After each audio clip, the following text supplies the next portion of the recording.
These methods got me and my friends multiple internships in top firms and tech companies, and in this video I will show you the 4 things we did to achieve this without having a 4.0 or coming from an Ivy League school.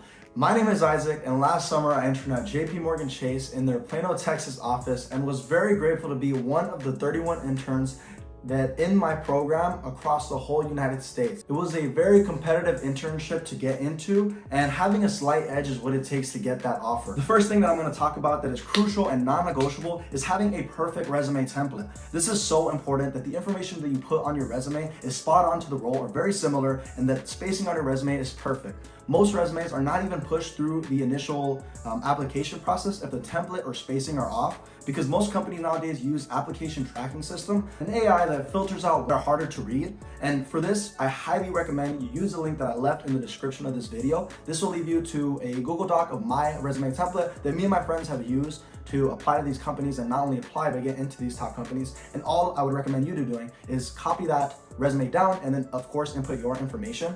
And this resume template alone will already set you apart from people who are not taking the precautionary measures to make sure their resume is the best possible one that they can have. I would recommend checking your school's resume template checking software. For example, my school at Cal State Fullerton, we use VMock. This just gives you a overall AI score of what your resume is, and it is a great indicator on what direction your resume is heading towards. And like I said, this one is non-negotiable, very crucial. If you don't take anything else in this video, take this one, because the most important thing is getting that interview, and you're unable to do it if your resume is not on point. This goes on to thing 2. Now you're probably a sophomore, anywhere from freshman to junior actually, and wondering how to get that experience on your resume. And the answer is externships and fellowships. Externships are like internships except shorter and can be taken during the semester. Usually a lot of them are virtually, so you don't actually have to go into office. And they're a great way to get your resume filled with experience. One I personally did and I would recommend that you guys check out is Project Destin. Now this is a commercial real estate externship that I took throughout the semester. Taught me a lot about deals and pretty much looking at a property and evaluating it. But long story short, it just looks great on the resume when you have that at such a young time in your college career. And there are a million of these externships. PwC, all accounting firms have them. I'm assuming that all top firms have them. It really just takes the due diligence of looking it up, but they are out there. And also, if you are a sophomore, a lot of companies, or a freshman even, a lot of companies offer programs and fellowships where they're pretty much internships for that grade. And I would recommend that you really do your due diligence and looking these things up and applying earliest that you possibly can to give you the best chance.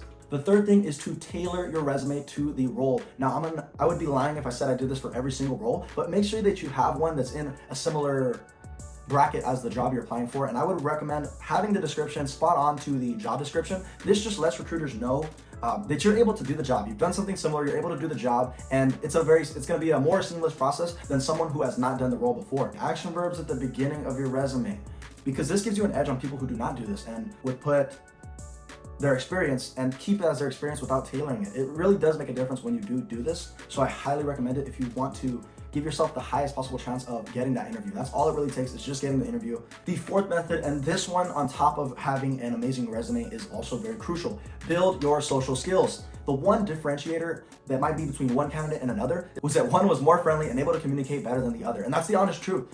Resumes may look very similar, but personality stands out and goes a long way. What I mean is, as soon as you hop on the call, have a big smile on your face and nod your head while they're talking also. Be very intrigued to the conversation. This interview is your time to shine and show them, I am someone that you want to work with every day. This is your time to shine. Show that personality. Show that you're able to communicate effectively, that you're a relatable person, that you're agreeing, you're nodding while they're talking. This is very important because most candidates get this wrong and they think because I got the interview, all I got to do is be in front of the camera, answer my questions good. And it's a lot more than that. Now that you got the interview, they know that you can do the job. Now they want to see, are you a good fit for us? And this is very crucial. I promise you also, nodding your head while smiling while they talk and being more friendly, easygoing is a game changer. This is honestly, I feel like, what allowed me to move farther rounds in my interviews than some people that I also heard from and kind of picked their brains on. You can build this social skills by joining clubs on your campus, just even being out in campus and joining these business clubs. This is also a great way to connect with people who are in a similar bracket, trying to look for internships and jobs that just like you. And also being a part of a board is very helpful because you're gonna need to be constantly communicating with your club and also the board members. And the more that you're communicating with people, the better. The better that you're going to be able to see somebody and be like, oh, I've talked to somebody similar than this. Boom, you're easily able to relate to them. You're putting yourself in that social aspect before the tough interview, because that is when you need to shine. That is when the hard work is being done. Last bonus one, and this one's huge, is mock interviews. Tell one of your buddies, I have an interview coming up, or I don't even have an interview coming up. I just want to do this mock interviews before to get myself prepared, and do interviews for each other. The way you can find these questions is Glassdoor has a ton of questions. Look up the role in the internship position that you're doing. Even look up online, what questions do they ask you for this internship role at this company? And if you can't find anything there, ask ChatGPT. Say, hey, this is the internship position and company. What are some questions that they would ask me during my interview? And the majority of it is going to be behavioral, like tell me about a time you did this, or tell me about a time you had this type of person on your team. And it's very crucial that you use the STAR method: situation, task, action, and result.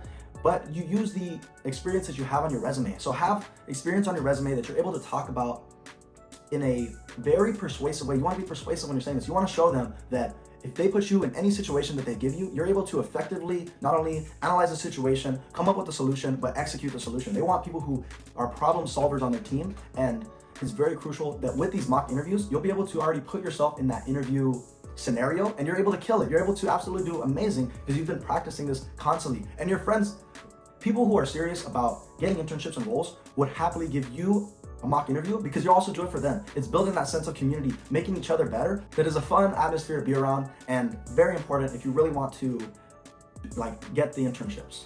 Now, these are some of the methods that help me and my buddies get into some of the top firms and tech companies. And if any one of these are helpful for today, please leave a like and subscribe, as I'll be making more content just like this. My experience in the corporate world and trying to figure out these things also. Peace.